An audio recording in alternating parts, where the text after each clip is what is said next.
5वीं क्लास में फेल पंडित जी नहीं हूँ।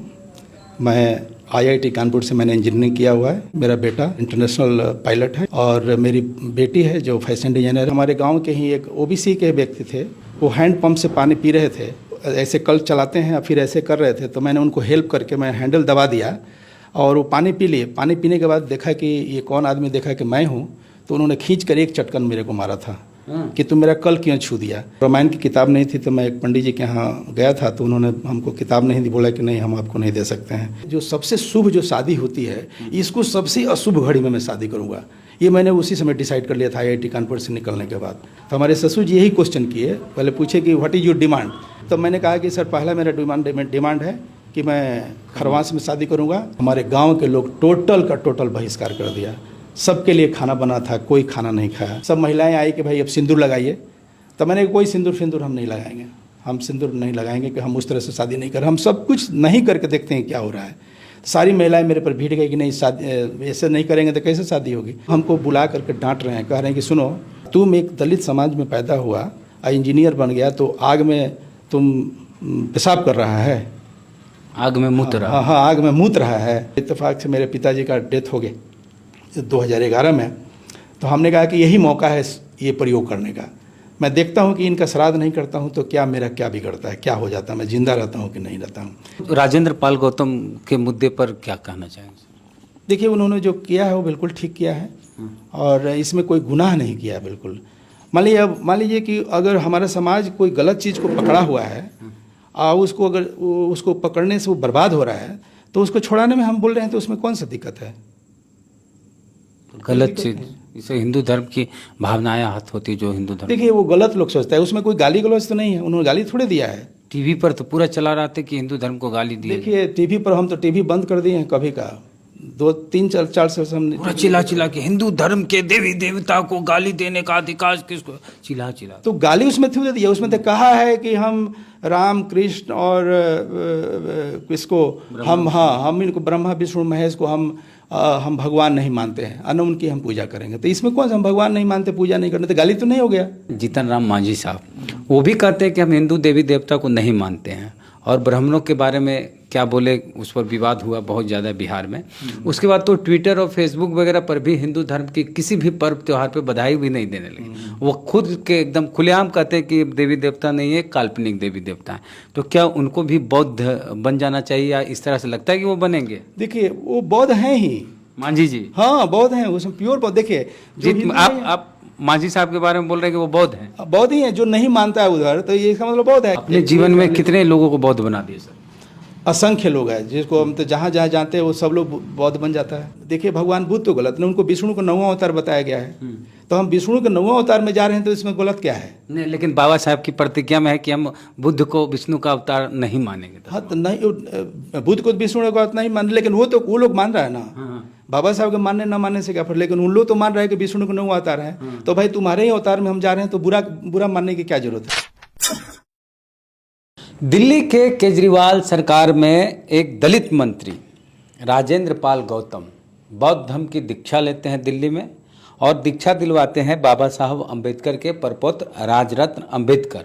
उसमें उन 22 प्रतिज्ञाओं को पढ़ा जाता है जिसे बाबा साहब अम्बेडकर 14 अक्टूबर 1956 में पढ़े थे।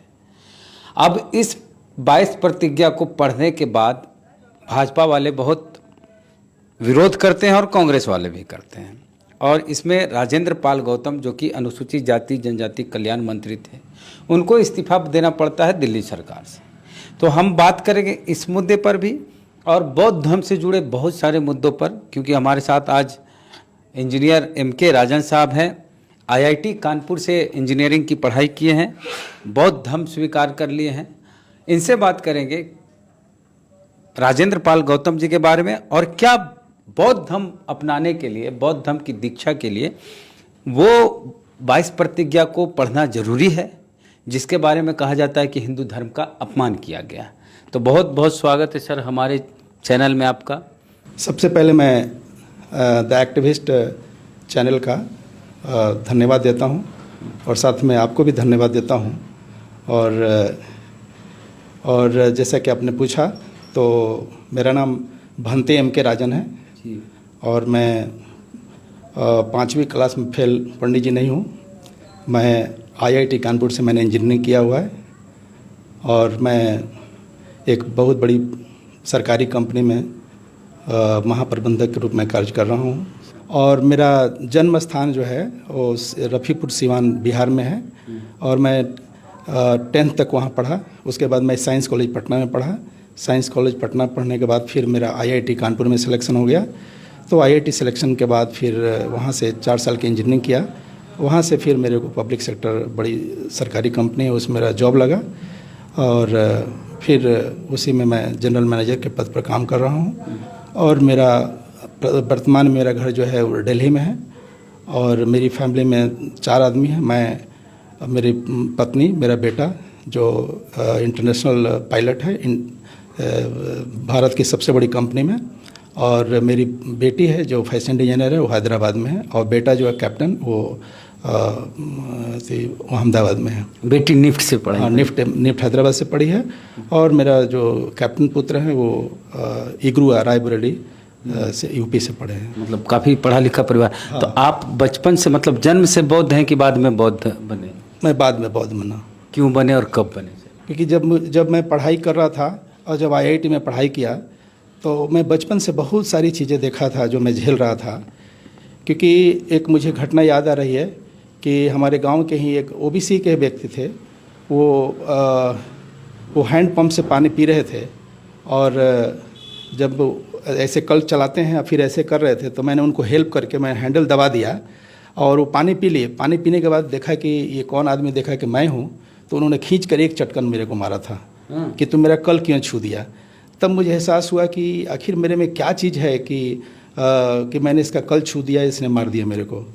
तो वो घटना मेरे दिमाग में थी और मैं चूँकि अपने स्कूल का टॉपर रहा हूँ, जिले का टॉपर रहा हूँ, तो फिर मेरे से लोग कभी कभी व्याख्यान प्रतियोगिता स्कूल में होती थी तो रामायण के ऊपर व्याख्यान के लिए भूला गया था। तो रामायण की किताब नहीं थी तो मैं एक पंडित जी के यहाँ गया था तो उन्होंने हमको किताब नहीं दी, बोला कि नहीं हम आपको नहीं दे सकते हैं। तो मुझे लगा कि मैं इतना तेज होने के बाद भी मेरे साथ इतना भेदभाव क्यों हो रहा है, क्यों हो रहा था। हाँ ये तो क्यों हो रहा था। तो वही मैं सोच रहा था क्यों हो रहा था। तो मैं सोच रहा था कि ये हम लोग को ऐसे ही भगवान ने बनाया है, हम लोग को भगवान ने ऐसे ही बनाया। क्योंकि गांव में माँ बाप से ही सीखते थे कि भगवान ने इसे बनाया, हम लोग कर्म में इसी लिखा है, पिछले जन्म में हम लोग ऐसा कुकर्म किए हैं, उसी वजह से भगवान ने हम लोग को ऐसे बनाया है, तो हम लोग का ऐसे ही रहना है।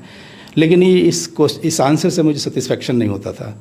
लेकिन चूँकि पढ़ने में मैं तेज़ था, जब ज्ञान प्राप्त हुआ तब मैं और एनालिसिस करने लगा कि मेरे साथ जो घटनाएँ घटी हैं बचपन से वो क्यों हो रही थी।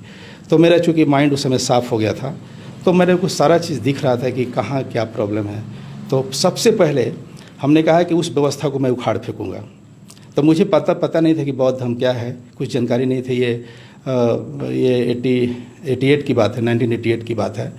तो हमने कहा कि अगर अपने समाज को समझाने जाएंगे तो कोई सुनने वाला नहीं है, कोई भी विरोध करेगा, बोले नहीं क्या बात कर रहे हैं, क्या बात कर रहे हैं। तो मैंने सोचा कि समाज को दिखाने के लिए मुझे खुद अपने जीवन में प्रयोग करके और तब समाज को दिखाएंगे, तब जा कर के उसको समझ में आएगा।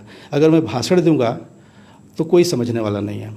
तो हमने सबसे पहले क्या किया कि जब IIT कानपुर से निकला और जब मैं पब्लिक सेक्टर में ज्वाइन किया इंजीनियर के रूप में, तो मेरे शादी का ऑफ़र आया। तो उस समय जमुना राम SP साहब का नाम आपने सुना है, उस समय SP थे, अब तो IG होकर रिटायर होकर बेचारे चले गए। तो उनके यहाँ से ऑफ़र आया, यही बोकारो मैंने ज्वाइन किया था। तो मैंने कहा कि ठीक है, लड़की को देखने गया। देखने के बाद फिर उन्होंने पूछा कि आपका क्या डिमांड है। तो हमने कहा कि सर मेरी एक ही डिमांड है कि मैं खरवास में शादी करना चाहता हूँ। तो उन्होंने कहा कि ये तो पॉसिबल नहीं है। उस समय तो जवाब नहीं दिए, लेकिन इधर उधर दूसरे के माध्यम से बोल रहे थे कि लड़का बहुत अच्छा है लेकिन ये गड़बड़ काम कर रहा है कि उस खरमास में शादी करना चाह रहा है। जबकि खरमास में कहा जाता है शादी विवाह जैसे कोई काम नहीं शुभ कार्य नहीं होना चाहिए। क्योंकि हमको याद है कि जब मैं खरमास के महीने में मैं अपना नाखून काट रहा था तो हमको लोगों ने डांटा कि ये क्यों कर रहे हो इस तरह से। तो हमको डर हो गया था कि भाई खरमास में काटना भी, नाखून भी नहीं काटना चाहिए। लोग दाढ़ी मूछ भी नहीं बनवाते थे, लोग नया कपड़ा नहीं पहन सकते, मैंने कोई भी शुभ लोग काम नहीं करता था। तो इसीलिए जो हमने कहा कि नहीं, पहले इसको पहले बदलना मेरे को ज़रूरी है। अगर मैं नहीं करूँ तो दूसरा कोई नहीं करेगा। तो मैंने कहा कि जो सबसे शुभ जो शादी होती है, इसको सबसे अशुभ घड़ी में मैं शादी करूँगा। ये मैंने उसी समय डिसाइड कर लिया था IIT कानपुर से निकलने के बाद। तब मैंने कहा कि मेरी शादी जब होने लगी, तब मैंने कहा कि यही डिसाइड किया। तो हमारे ससुर जी यही क्वेश्चन किए, पहले पूछे कि व्हाट इज़ योर डिमांड। मैंने उनका कहने का मतलब है कोई डिमांड हो गया। तो वही, तब मैंने कहा कि सर पहला मेरा डिमांड है कि मैं खरवास में शादी करूँगा, और दूसरा कि मैं आपके फैमिली मेम्बर बनना चाहता हूँ। तो बोले कि सेकंड तो ठीक है, लेकिन फर्स्ट वाला एक्सेप्टेबल नहीं है। तो मैंने कहा सर देख लीजिए, क्योंकि हम बहुत ऐसे समाज से आते हैं जो सदियों से शोषित पीड़ित है और अंधविश्वास में डूबा हुआ है। तो उस अंधविश्वास को निकालने के लिए मैं अपने जीवन पर प्रयोग करके दिखाना चाहता हूँ कि मैं खरवास में शादी करता हूँ तो मैं जिंदा रहता हूँ कि मर जाता हूँ। तो बोले कि देखिए हमारी एक बेटी है। तो हमने कहा देखिए आपकी एक बेटी है तो हम भी एक बेटा हैं। जितना आपकी बेटी आपके लिए प्रिय है, उसी तरह मैं भी अपने माँ बाप के प्रिय हूँ। तो थोड़ा हम जानते हैं इंजीनियर है, और सच्चाई है कि ये सब कुछ जितना है, ये जो मैं कर रहा हूँ बिल्कुल ठीक है, कुछ नहीं होगा। मैं जानता हूँ कि अपनी पत्नी को कैसे रखना है, ये मैं जानता हूँ, और मैं अच्छा से रखूँगा। तो फिर उनको डर था, चूँकि सोशल आदमी थे, और उन्होंने चारों तरफ से प्रेशर दिलवाना शुरू कर दिया। फिर हमने कहा कि नहीं, अगर नहीं करेंगे खरवास में तो मैं शादी नहीं करूँगा।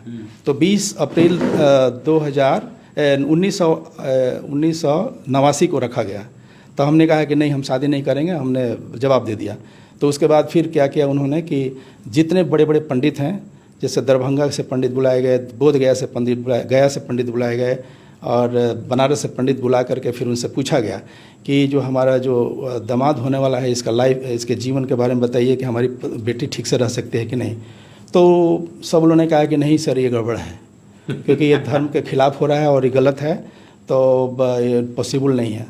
तो फिर हमसे बोले कि सब पंडित जी लोग बोल रहा है कि नहीं, ये नहीं होगा। तो मैंने कि सर कुछ भी हो सर, लेकिन हमको अपने समाज को दिखाना है, समझाना है, क्योंकि मैं अगर बोलूँगा समझाने के लिए तो नहीं सुनेगा। मैं प्रयोग करके अपने जीवन में दिखाना चाहता हूँ, इसलिए हम शर्म नहीं मानेंगे। तो फिर इधर उधर करने के बाद फिर लास्ट में वो बात मान गए। मानने के बाद फिर बोले कि ठीक है। तो खरवास में 1 जनवरी को 89 को जब बारात निकालने की बात हुई, तो हमारे गांव के लोग टोटल का टोटल बहिष्कार कर दिया। सबके लिए खाना बना था, कोई खाना नहीं खाया।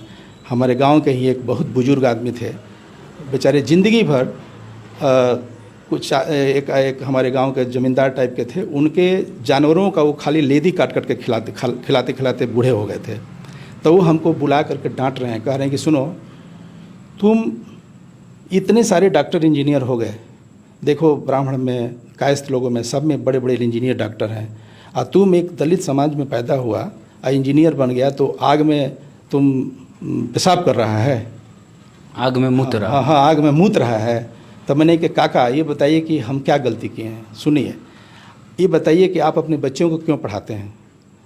तो बोले कि अच्छा इंसान बनने के लिए, ज्ञानी बनने के लिए। तो मैंने कि आप जब ज्ञानी बनने के लिए आप जब बोलते हैं, तो हमने भी पढ़ाई किया, तो पढ़ने के बाद हमको ज्ञान हो गया।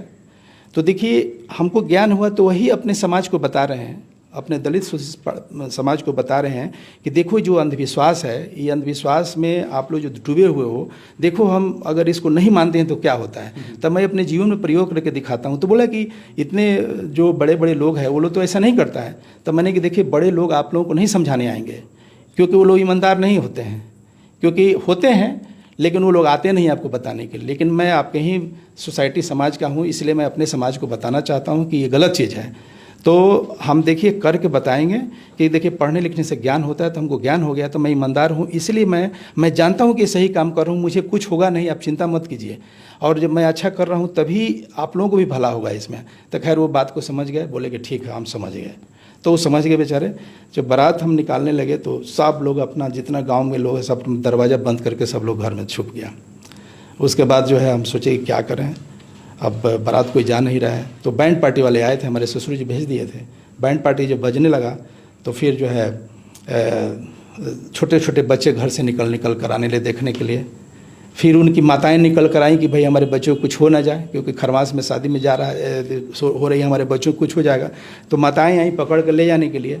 उसके बाद फिर जो है अब देखे कि भाई हमारी पत्नी भी वहाँ चली गई है।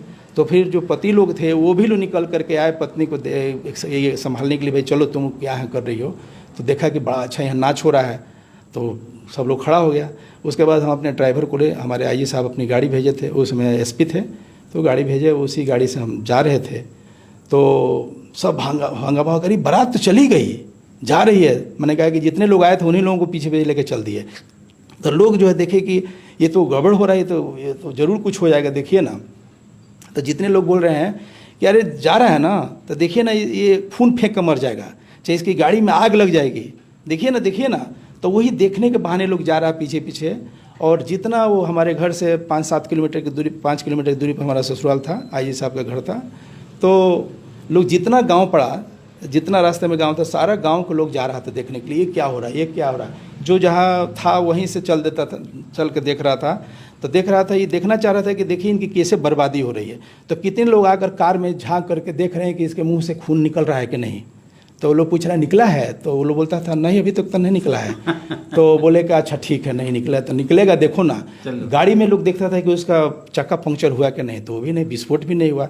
ऐसे ही करते करते मैं 5-6 किलोमीटर दूरी पर जो मेरा ससुराल था वहाँ पहुँचे। वहाँ पर इतनी भीड़ थी, इतनी, एक तो एसपी थे और इतनी भीड़ हो गई थी उनकी बेटी की शादी में कि हमको आज सिक्योरिटी फोर्स भी लगा हुआ था। हमको टांग टूंग करके वहाँ तक स्टेज तक पहुँचाया गया, स्टेज बना हुआ था। लेकिन मुझे पता नहीं था कि क्या करना है क्या नहीं, लेकिन मैं बस बगावत किया था।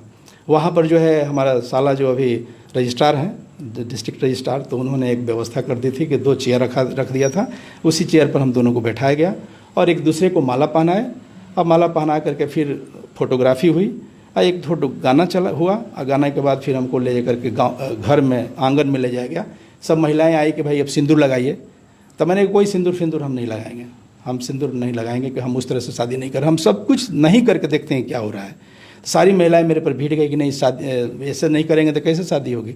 तो मैंने कि देखिए हम शादी नहीं, हाथ जोड़ने लगे कि मैं सिंदूर नहीं करूँगा। अल्टीमेटली मैंने सिंदूर नहीं किया। फिर लोग थक कर छोड़ दिया। फिर दूसरे दिन हमारे ससुर जी सुबह आते हैं, बोले कि बाप रे इतनी भीड़ हमने नहीं देखी थी ज़िंदगी में। 10,000 पत्तल था, पत्तल पर खाना उस समय खिलाया जाता था। हाँ, तो पत्तल 10,000 खरीद कर आया था 10 दिन के लोगों को खिलाने के लिए। क्योंकि वो एसपी थे तो नौकरी वोकरी के लोग आते थे उनके पास, तो उनके पास इतना मैंने लोग भीड़ लगाते थे, 10 दिन के लिए पहले से खरीद कर रखे थे। वो सारा पत्तल जो है एक दिन में ही रात में ख़त्म हो गया। तो वही आकर के हमको सीन ऐसे ही याद है कि बाप रे, ऐसे ही करे कि हम इतनी भीड़ आज तक लाइफ में नहीं देखा कि 10,000 पत्तल था, 10,000 ख़त्म हो गया। तो उसके बाद हमको भी लाया कि हाँ इतनी भीड़, हम उस समय हमको समझ में नहीं आया, लोग खा रहे हैं, बनते जा रहे हैं, खाते बनते, हाँ वैसे ही चल रहा था। तो उस समय मैं बस क्रांति कर रहा था, लेकिन मुझे समझ में नहीं था कि क्या हो रहा है। बस हम अपना संघर्ष कर रहे थे। फिर वहाँ से लड़की की अपनी पत्नी की विदाई करा करके फिर जो है हम जीवन साथी बोलते हैं, जीवन साथी को विदाई करा कर घर लेकर आए। घर आने के बाद अब लोग कह रहे हैं कि देखिए ना कुछ होगा। तब तक दूसरे 2 जनवरी 89 की बात है, हमारे ससुर जो एसपी थे उनका डीआईजी में प्रमोशन हो गया। और पूरे तहलका मच गया, ये तो पॉसिबल नहीं है, तो सबसे अशुभ घड़ी में शादी की, ये तो गड़बड़ हो गया, ये कैसे हो गया, तो ना। तो फिर लोगों ने मान लिया कि भाई हाँ रियली उनका प्रमोशन हो गया। तो मेरे ऊपर जो समाज का जो दबाव था वो 50% अब कम हो गया। अब मेरे कुछ फेवर में लोग होने लगे। फिर उसके बाद लोगों ने कहा कि इनको कोई बाल बच्चा नहीं होगा, एक भी इनको ना लड़का होगा ना लड़की होगी। मैं वहाँ से, मेरा ट्रांसफ़र यहाँ से हो गया था, मैं दिल्ली में रह रहा था, दिल्ली चला गया। दिल्ली से फिर जो है 4 साल के बाद जो है वहाँ पर हमारे ससुर, हमारे पिताजी एक चिट्ठी लिख कर भेजते हैं, कोई बाल बच्चा नहीं हुआ तो चिट्ठी में लिखते हैं कि कौन सा कुकर्म हम किए कि आज तक हम नाती पोता का मुंह नहीं देखे। क्योंकि उनके हम गांव के जितने बूढ़े लोग थे सबके 5-5 4-4 नाती पोता हो गए थे। तो हमारे पिताजी जलाते थे दिखा करके कि देखो तो, देखिए तो हमारे, देखिए तो हमारे 4-4 पोता हुआ, 3-3 पोती है, आज आपको तो एक भी नहीं हुआ, कैसे ऐसे मैंने बेटा पैदा किए। तो फिर हमारे पिताजी जो है एक बड़ा बिना मैंने शर्म लिहाज के उन्होंने एक चिट्ठी खोल कर लिख दिया। वो दिल्ली में पहुंचा, दिल्ली में मैंने पढ़ने के बाद मेरे को बहुत ख़राब लगा। तो मैंने कहा ठीक है, प्लान किया। प्लान करने के बाद 1.5 साल के बाद मेरे बेटा एक पुत्र होगा। तो पुत्र हुआ तो गांव वाले कोई विश्वास नहीं कर रहे हैं कि ना ये बिल्कुल पॉसिबल नहीं है। उसके बाद अल्टीमेटली बेटा को ले जाकर गांव में दिखाना पड़ा, तब विश्वास हुआ कि अरे बेटा हो गया, नहीं तो लिखा नहीं था कहीं होने का। तब लोगों को लगा अरे बाप रे बाप, तो बेटा भी हो गया। तो देखिए 50% पहले कम हो गया था, अब 25%, 75% मेरा सामाजिक प्रेशर कम हुआ। फिर उसके बाद 25% रह गया। तो 3.5 साल के बाद एक मेरी पुत्री हुई जो किष्किंधा है, जो अभी निफ्ट हैदराबाद में है। तो ये 3-4 मैंने 2 बच्चे हो गए मेरे को। तो अब ये जितना मेरे पर प्रेशर था वो सारा प्रेशर जो ख़त्म हो गया। तो लोग जो है कहने लगे कि अरे ये तो सबसे असूर घड़ी में शादी किया और उसके बाद भी कैसे ये ऐसा हो गया। तो ये इसका मतलब कि इनको कुछ नहीं हुआ, तो इसका मतलब कि यही चीज़ ठीक है। तो इसीलिए अब लोगों का जितना प्रेशर था सब खत्म हो गया। अब उसके बाद जो है अब मैं लोग बोले कि नहीं ये गलत काम नहीं, अब खरवास में भी काम करो। तो लोग खरवास में काम करना शुरू किया, क्योंकि भाई इंजीनियर होकर उन्होंने ऐसे किया, उनका इतना विकास हो गया तो सबसे बढ़िया है। तो जो हमारे समाज का जो भय था वो भय खत्म हो गया। तो ये मैंने किया और वही जो अशुभ घड़ी में शादी किया, तो वही बेटा जो मेरा कलिंगा राजन है वो एक बहुत बड़ी इंडिया की सबसे बड़ी एयरलाइंस कंपनी में वो पायलट है, कैप्टन है, और वो इंटरनेशनल पायलट है। और जो बेटी है वो फैशन डिजाइनर है। अभी देश के नंबर 1 इंस्टीट्यूट से, निफ्ट से करें। हाँ, वही नंबर 1 इंस्टीट्यूट से, या नंबर 1 हम भी नंबर 1 से किए IIT कानपुर से। मेरा जो अशुभ घड़ी में पैदा हुआ जो बेटा है, मैंने अशुभ घड़ी में शादी किए हुए जो बच्चा है वो जो पैदा हुआ वो भी नंबर 1 इंस्टीट्यूट जो रायबरेली गुरुआ है, इंदिरा गांधी राष्ट्रीय उड़ान अकेडमी, उसे किया। और मेरी बेटी भी जो नंबर 1 जो निफ्ट हैदराबाद से उन्होंने टेक्सटाइल मिनिस्ट्री, नहीं वो फैशन डिजाइनिंग में, ये टेक्सटाइल मिनिस्ट्री में। हाँ, तो ये सब हम लोग उसी तरह निकले। अब यही मैं समाज को बताना चाहता हूँ कि अगर मैं गलत किया रहता तो हम बर्बाद हो गए रहते, मर गए रहते। फिर दूसरा एक क्रांति किया। मैंने कहा कि लोग आत्मा परमात्मा से बहुत डरता है, तो खास करके जो किसी की मृत्यु होती है तो श्राद्ध करता है। श्राद्ध में मैं देखता हूँ इतना शोषण होता है गरीब समाज का। अमीर तो अमीर है, उसके पास पैसा हो, जो भी करना है करता है, कोई दिक्कत नहीं है। लेकिन जो गरीब है वो गरीब के पास नहीं भी है तो कर्ज लेकर, ज़मीन बेचकर या अपना आभूषण बेच करके, बंधक रख करके वो सब कराता है। तो हमने कहा कि नहीं, इसको बंद करना होगा। तो हम जानते थे, ये तो मैं चूँकि वैज्ञानिक हूँ तो मेरे को जानकारी हो गई थी कोई आत्मा परमात्मा ईश्वर नहीं है। तो इसलिए मैंने कहा कि इसका भी मैं इंतज़ार कर रहा था कि मैं ये किसी से बोलूँगा भाई कि श्राद्ध मत करो, तो कोई सुनने वाला नहीं था। तो इत्तेफाक से मेरे पिताजी का डेथ हो गया 2011 में। तो हमने कहा कि यही मौका है ये प्रयोग करने का। मैं देखता हूँ कि इनका श्राद्ध नहीं करता हूँ तो क्या मेरा क्या बिगड़ता है, क्या हो जाता है, मैं जिंदा रहता हूँ कि नहीं रहता हूँ। तो उनको ले जा करके हम लोग समाधि दिलवा दिए। सिवान जिले के जितने प्रबुद्ध साथी थे सब लोग आए थे, ले जा करके बुद्धम शरणम। तब तक हम बुद्धिज़्म की ओर आ चुके थे और वहाँ उनको समाधि दिलवा कर फिर आए। आने के बाद लोग बोले कि भाई, दूसरे दिन लोग आए बोले कि भाई आप ये सब कराइए। तो हमने कहा कि देखिए हमारे पिताजी जिंदा थे तो जो कहते थे मैं करता था। यहाँ तक बीमार थे तो मैं दिल्ली से भाग करके आकर के उनकी इलाज करता था। लेकिन मरने के बाद अगर उनको वो जो भी कहेंगे, उनकी आत्मा जो भी हमको कहेगी मैं करूँगा, अगर नहीं कहेगी तो मैं कुछ नहीं करूँगा। तो लोग, जितने लोग गाँव के लोग आए थे सब लोग लौट के चला गया। फिर शाम को लोग आया, बोला कुछ पता चला, तो मैंने कुछ पता नहीं चला। फिर दूसरे दिन भी लोग आए पूछने के लिए कि क्या कुछ पिताजी का पता चला, तो मैंने कोई आत्मा का पता नहीं चला, कुछ बताए नहीं हमको कि क्या हो, कहाँ है, किस पोजीशन में है। हम भी सोच रहे हैं कि पिताजी हमको बताएं कि किस दुनिया में कहाँ हैं, तो अकॉर्डिंगली जो कुछ रिचुअल होता है वो रिचुअल कर देंगे। तीसरे दिन लोग भी आए तो बोले कि कुछ पता चला, मैंने कुछ पता नहीं चला कहाँ हैं पिताजी। तो फिर उसके बाद मैं देख रहा हूँ कि लोग बहुत मायूस हो रहा है। तो जहाँ शमशान भूमि थी वहीं ले गए और वहाँ पर पंचशील तिरस्करण करा वरा करके, और फिर 5वें दिन मेरे बेटे का कैप्टन का जो एग्ज़ाम था पायलट वाला, उसी का एग्ज़ाम दिन था। तब मैंने बोल के कहा कि भाई हम अब जा रहे हैं, हमारा 5 दिन में अभी तक पिताजी कुछ पता वता नहीं चला, तो हम जा रहे हैं।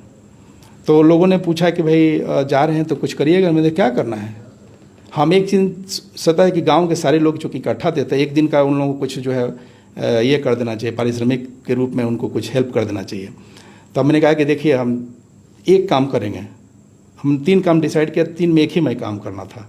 मैंने कहा कि देखिए जितने हम चाहते हैं कि जितना हमको इच्छा है उसी हिसाब से मैं आप लोगों को पूरा पैसा समाज को दे देता हूँ। नहीं तो दूसरा है कि जितने बूढ़े लोग हैं सबको तीर्थाटन हम घुमा देंगे, जितना सारनाथ, बोधगया, कुशीनगर, लुम्बिनी घुमा देंगे। और तीसरा है कि नहीं मानेंगे तो सबको हम खाना खिला देंगे। आज मैं नेक्स्ट टाइम आऊँगा तब। तो मैं चला गया तो इसमें 3 ग्रुप बन गया। जितने नौजवान साथी लोग थे, पढ़े लिखे लोग थे, वो बोले कि हम लोगों को पैसा दे दीजिए। और जितने बूढ़े लोग थे वो बोले कि हम लोग को तीर्थाटन करा दीजिए, बोधगया, सारनाथ को सबको घुमा दीजिए।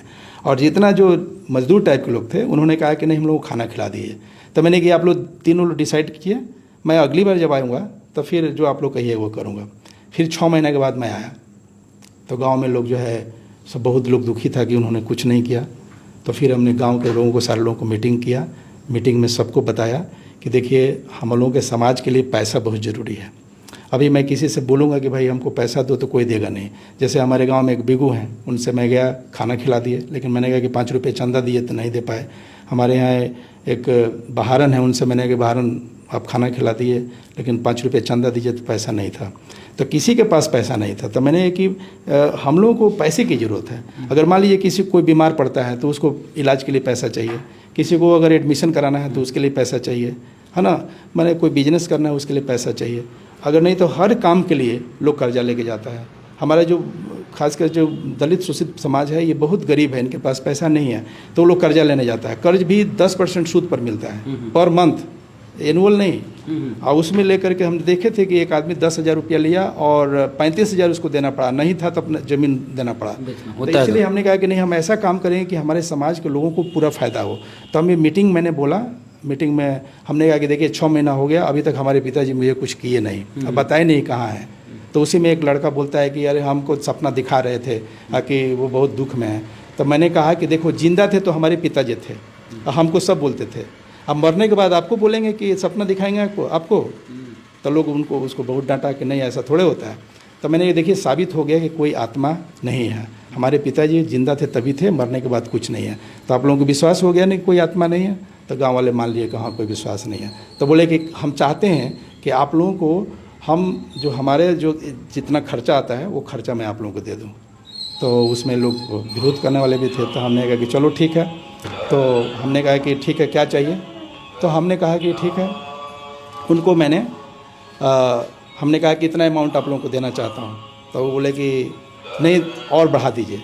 तो मैंने एक अमाउंट दे दिया।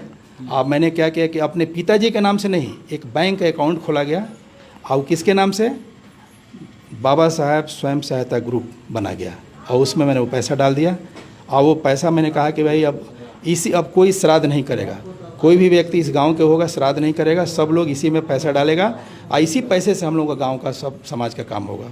तो उस समय से श्राद्ध सब बंद हो गया और हमारे गांव में श्राद्ध नहीं होता? नहीं, श्राद्ध नहीं होता है। कौन गांव? ये रफ़ीपुर सिवान में है। तो उस वजह से अब सब जगह श्राद्ध बंद हो गया है, श्राद्ध लोग नहीं करता। एक अब क्या किया है कि कहीं कहीं लोग जो है वो ये कर देता है, क्या बोलते हैं उसको, खाने का जो प्रोग्राम होता है ना, भोज नहीं बोलते हैं उसको, नहीं ब्रह्मभोज नहीं, वो उसका नाम क्या बोलते हैं, यानी वो मैंने कुछ लोग आते हैं उनको लोग किसी को ऐसा नहीं कि 10 दिन 12 दिन 15 दिन अभी भी। तो उस तरह से काफ़ी श्रद्धांजलि सभा के, हाँ श्रद्धांजलि सभा, हाँ। तो श्रद्धांजलि सभा में जो है जो बाहर से लोग आते हैं उनको लोग खिला देता है। तो ये चीज़ है। और तब से अभी जानते हैं उसमें 6.5 लाख रुपया हो गया उस अमाउंट में। अच्छा। और वहाँ पर हमारे गांव में 12 कट्ठा ज़मीन लेकर के वहाँ बुद्ध विहार भी बन गया है। और हमारे गांव का हर दूसरा व्यक्ति सरकारी नौकरी कर रहा है। और मैंने किसी को नौकरी नहीं लगाया, सिर्फ ऐसा एजुकेट कर दिया, दिमाग खोल दिया कि हमारे गांव में हर दूसरे घर में, आप जाकर चेक कर सकते हैं, हर दूसरे घर में कोई ना कोई सरकारी आदमी है। अच्छा, अब बौद्ध कब बने और कैसे बने? तो मैं जब दिल्ली गया था, जब यहाँ से ट्रांसफ़र हुआ था मैं बोकारो से दिल्ली, तो वहाँ पर जो हमको बाद में पता चला, वहाँ पर एक मंदिर मार्ग है, वहाँ पर बुद्ध विहार था। तो वहाँ पर एक हमारे बंधु साहब थे, वो भी हमारी कंपनी में थे, सुपरिटेंडेंट इंजीनियर थे। तो वो पहले से बुद्धिज़्म में थे, तो वो ले गए हमको। तो वहाँ पर दीक्षा दिलवाए थे 1991 में। तो उस व्यक्ति से दीक्षा दिलवाए, बाद में पता चला कि वही व्यक्ति हैं जो 1950 में जो बाबा साहब अम्बेडकर जब जा रहे थे श्रीलंका में, जो वर्ल्ड बुद्धिस्ट कॉन्फ्रेंस हुआ था, तो वहाँ पर ही पहले दीक्षा लिए थे। मंदिर मार्ग में जो बुद्ध विहार है वहाँ पर भंते आर्यवंश हैं, एक श्रीलंका के थे और एक यहाँ पर नहीं बर्मा के थे और एक यहाँ बांग्लादेश के, वो दोनों भंते थे। उन्हीं दोनों भंतों से उन्होंने लिया था। तो उन्हीं से मैंने भी दीक्षा ली। बाद में जब मेरे को पता चला कि वही हैं, तो मुझे बड़ी प्राउड फील हुआ कि मैं उस गुरु से मैंने दीक्षा ली है जो जिससे बाबा साहब हमारे उन्होंने दीक्षा ली है। तो वहाँ दीक्षा लेने के बाद से जो है हम अभी चीवर मैंने 2015 में मैंने पहना, जब मेरा यहाँ पर मेरा ट्रांसफ़र हुआ तो मैं ये देखा कि यहाँ से बुद्धिज़्म टोटल ख़त्म हो गया है, टोटल वैज्ञानिक धर्म है, ये टोटल वैज्ञानिक धर्म है, ये इसमें कहीं अंधविश्वास पाखंड नहीं है। खत्म, बुद्धिज्म खत्म हुआ या? हाँ, बुद्धिज़्म खत्म हो गया था इस देश से। हाँ, इस देश से बुद्धिज़्म खत्म हो गया था। हाँ, खत्म कहाँ, यहाँ बुद्धिज़्म नाम का कोई चीज़ नहीं था। ये तो बाबा साहब अम्बेडकर जो 14 अक्टूबर 1956 में जो लिया, उसके बाद भी बुद्धिज़्म आना लगा। तो हम आए यहाँ देखे कि बुद्धिज़्म बिल्कुल नहीं है। तब मैंने कसम खाया कि झारखंड की धरती पर मैं आया हूँ तो यहाँ बुद्ध को मिटा दिया गया है, इसलिए बुद्ध को फिर से मैं यहाँ पर रिवाइव करूँगा। ये तो इस तरह से जैसे राजेंद्र पाल गौतम दिल्ली में बोले कि अभी 10,000 हुआ, फिर 1 लाख होगा, फिर 10 लाख लोग, फिर 10 करोड़ भारत के लोगों को मैं बौद्ध बनाऊंगा, और उसकी सजा मिली कि उनको इस्तीफा देना पड़ा दिल्ली सरकार में मंत्री पद से। वो ऐसा कुछ नहीं है। देखिए, अच्छा, आप जब लिए थे बौद्ध धर्म की दीक्षा तो 22 प्रतिज्ञा जो बाबा साहब पढ़े थे वो आप पढ़े थे? ना, उस समय 22 प्रतिज्ञाओं के बारे में मालूम नहीं था। अच्छा, हाँ। अच्छा, जो बाबा साहब के 22 प्रतिज्ञा पढ़ के बौद्ध धर्म स्वीकार करते हैं, उस पर आप क्या कहेंगे, और क्या ये जरूरी है कि 22 प्रतिज्ञा को पढ़ा ही जाए? देखिए, 22 प्रतिज्ञा कोई जरूर नहीं। देखिए, बात यह है कि जैसे मान लीजिए कोई शराब पीता है और शराब से उसका नुकसान होता है ना, तो वो कहेगा कि ये शराब ठीक नहीं है, हम शराब नहीं पिएंगे, तो ये कोई अपराध तो नहीं है ना। तो हमारा जो दलित बहुजन समाज जो है, SC ST OBC, ये पूरी तरह से अंधविश्वास में इतना डूबा हुआ है, तो उसका नुकसान के सिवा कोई फ़ायदा, एक रुपये का, 1 आना का भी पैसा, कोई 1 रुपये का फ़ायदा नहीं है। तो उसको छोड़ेगा नहीं तो क्या कहेगा। तो इसलिए अगर छोड़ दे रहा है उसको, हम उसको अगर कहेंगे कि भाई नहीं, हम उसको करवाएं तो हमारा नुकसान ही हो रहा है। आप देख रहे हैं कि कितना इस देश में हमारे जो हम अछूत बोलते हैं, अछूत लोगों के ऊपर कितना अन्याय अत्याचार हो रहा है। आप देख सकते हैं कि वो जो इंद्र मेघवाल है, जो छोटा सा बच्चा है, वो मासूम बच्चा है, उसको क्या मालूम था कि छुआछूत क्या होता है। वो बच्चा जो है, उसको प्यास लगी थी, वो शिक्षक का घड़ा छू दिया, इस पे इतना बुरी तरह से मारने के बाद बेचारा 21-22 दिन के बाद जान चली गई। क्या अपराध किया था? तो वो राजेंद्र पाल गौतम के मुद्दे पर क्या कहना चाहेंगे? देखिए, उन्होंने जो किया है वो बिल्कुल ठीक किया है, और इसमें कोई गुनाह नहीं किया है बिल्कुल। मान लीजिए कि अगर हमारा समाज कोई गलत चीज़ को पकड़ा हुआ है और उसको पकड़ने से वो बर्बाद हो रहा है, तो उसको छुड़ाने में हम बोल रहे हैं, तो उसमें कौन सा दिक्कत है? गलत चीज़, इसे हिंदू धर्म की भावनाएं हाथ होती, जो हिंदू धर्म, देखिए, वो गलत लोग सोचता है, उसमें कोई गाली गलौज तो नहीं है, उन्होंने गाली थोड़े दिया है। टीवी पर तो पूरा चला रहा था कि हिंदू धर्म को गाली दी। देखिए, टीवी पर हम तो टीवी बंद कर दिए हैं कभी का, 2-3-4 साल से हमने पूरा चिल्ला के हिंदू धर्म के देवी देवता को गाली देने का अधिकार किसको, चिल्ला तो गाली उसमें थोड़ी दी है। उसमें तो कहा है कि हम राम कृष्ण और किसको हम इनको ब्रह्मा विष्णु महेश को हम भगवान नहीं मानते हैं, अन उनकी हम पूजा करेंगे। तो इसमें कौन सा हम भगवान नहीं मानते, पूजा नहीं करने, तो गाली तो नहीं हो गया। भगवान नहीं माने भाई, कोई मानता है कोई नहीं मानता है, उसमें तो फ्रीडम है, कोई भी आदमी माने नहीं माने उससे क्या फर्क। माहौल बनाता है मीडिया ना, तो माहौल बनाता है, तो वो तो अब हम क्या बताएं, इसमें हम क्या बोल सकते हैं, क्योंकि वो तो देख रहे हैं देश किस स्थिति में है। देश को जो जितना नुकसान हो रहा है, जो कर रहा है लोग, ये देश को बांटने का काम हो रहा है। ये लोग डर से नहीं बोल रहा है, अदरवाइज देश तो बहुत हम क्या आपको बताएं, बहुत बुरी तरह से लोगों में अनरेस्ट है। क्योंकि अब देखिए, बहुजन समाज जाग चुका है, वो नहीं भी 22 प्रतिज्ञा लेगा, फिर भी वो जो है पूरी तरह से उसका दिमाग खुल चुका है। और इससे ऐसे लोग जो है ना, ये सब जो फैला रहे हैं, माने ये जो सोशल मीडिया है, इस मीडिया को ही लोग देखता है। वो मेन मीडिया को कौन देखता है? कुछ ही लोग देखते हैं, जिनके लायक बात करता है वही लोग देखते हैं, बाकी हम लोग तो लोग नहीं देखते हमारे। तो राजेंद्र पाल गौतम के बाद तो एकदम बौद्ध धर्म अपनाने की एकदम देश भर में आंधी आ गई, पूरी आंधी हो गई है। बक्सर, लखनऊ, कहाँ हर जगह। हाँ, तो कोई रोक दे उसको? कोई नहीं रोकेगा। हाँ। अभी हम भी करने जा रहे हैं, अभी संडे को मैंने किया। हाँ। कितने लोगों को बौद्ध बनाए संडे को? संडे को करीब 20 आदमी को बनाया मैंने। हाँ। अपने जीवन में कितने लोगों को बौद्ध बना दिए सर? असंख्य लोग हैं, जिसको हम तो जहाँ जानते हैं वो सब लोग बौद्ध बन जाता है। हाँ। खाली देखिए, विज्ञान सब लोग मानता है, सबको विज्ञान प्रिय है। कोई भी व्यक्ति आएगा, चाहे वो सवर्ण हो या SC ST OBC कोई भी हो, जो वैज्ञानिक दृष्टिकोण वाला वो बौद्ध है। अच्छा, देखिए, भगवान बुद्ध तो गलत नहीं, उनको विष्णु को 9वां अवतार बताया गया है। तो हम विष्णु के 9वां अवतार में जा रहे हैं, तो इसमें गलत क्या है? नहीं, लेकिन बाबा साहब की प्रतिज्ञा में है कि हम बुद्ध को विष्णु का अवतार नहीं मानेंगे। तो हाँ, तो नहीं, बुद्ध को विष्णु का नहीं मान, लेकिन वो लोग मान रहा है ना। हाँ, बाबा साहब के मानने ना मानने से क्या फर्क, लेकिन उन लोग तो मान रहे हैं कि विष्णु को 9वां अवतार है। तो भाई तुम्हारे ही अवतार में हम जा रहे हैं, तो बुरा मानने की क्या जरूरत है? फिर पहले बाकी अवतार को काहे खराब, मतलब नहीं मानने की बात कर रहे हैं यहाँ ये? अब वो लोग, अब जो क्या, अब उसको हम क्या करें? राजनीति। हाँ, और राजनीतिक चीज है वो। बिहार में एक बड़े सीनियर लीडर हैं, वो भी दलित समाज से आते हैं, बिहार के मुख्यमंत्री रहे हैं जीतन राम मांझी साहब। वो भी कहते हैं कि हम हिंदू देवी देवता को नहीं मानते हैं, और ब्राह्मणों के बारे में क्या बोले, उस पर विवाद हुआ बहुत ज़्यादा बिहार में। उसके बाद तो ट्विटर और फेसबुक वगैरह पर भी हिंदू धर्म की किसी भी पर्व त्यौहार पे बधाई भी नहीं देने लगे। वो खुद के एकदम खुलेआम कहते हैं कि देवी देवता नहीं है, काल्पनिक देवी देवता है। तो क्या उनको भी बौद्ध बन जाना चाहिए, या इस तरह से लगता है कि वो बनेंगे? देखिए, वो बौद्ध हैं ही, मांझी जी। हाँ बौद्ध हैं, उसमें प्योर बौद्ध। देखिए, आप मांझी साहब के बारे में बोल रहे हैं कि वो बौद्ध हैं? बौद्ध ही हैं, जो नहीं मानता है उधर, तो ये इसका मतलब बौद्ध है कि देखिए, जितना SC ST OBC यहाँ पर है, माइनॉरिटी के लोग, वो प्योर बौद्ध हैं। हमारे जो पीढ़ी है ना, पीछे की पीढ़ी, तो वो सारे लोग बौद्ध थे। ये पूरा भारत जो बौद्ध में था, अब बौद्ध में था, तो वो बुद्धिस्ट लोग कहाँ चला गया? सोचिए वो कहाँ चले गए? वो सब लोगों के ही हम लोग वंशज हैं। लेकिन गलती से हम लोग जो है, वो कुछ राजनीतिक वजह से हम लोग चिपके हुए हैं। अदरवाइज जो है, हम लोग का तो ओरिजिनल, हम लोग को ब्लड में तो बुद्धिज्म है। हम तो घर वापसी जा रहे हैं, हम कोई तो ऊपर से मांझी जी बहुत गया से संबंध रखते हैं। वहाँ से ओरिजिनल तो उनके खून में तो पूरी तरह से बुद्धिज्म है। हमारे सबके खून में, जो भी यहाँ पर है लोग, मूल निवासी साहब के ब्लड में वो बुद्धिज्म ही है टोटल। वो कोई धर्म परिवर्तन थोड़े हो रहा है। देखिए, जो विरोध करता है, जो तर्क देता है, वो बुद्धिस्ट है। जो तर्क नहीं देता, सीधे अंधविश्वास मान ले, तो बुद्धिस्ट नहीं हो सकता है। जो तर्क दे रहा है, जो कोई चीज़ किसी चीज़ का विरोध कर रहा है, तो इसका मतलब कि वो बुद्धिस्ट है पूरी। बुद्धम शरणं गच्छामि, इसका मतलब ये है कि बुद्धि, विवेक, चेतना और विज्ञान की शरण में जा रहा हूँ।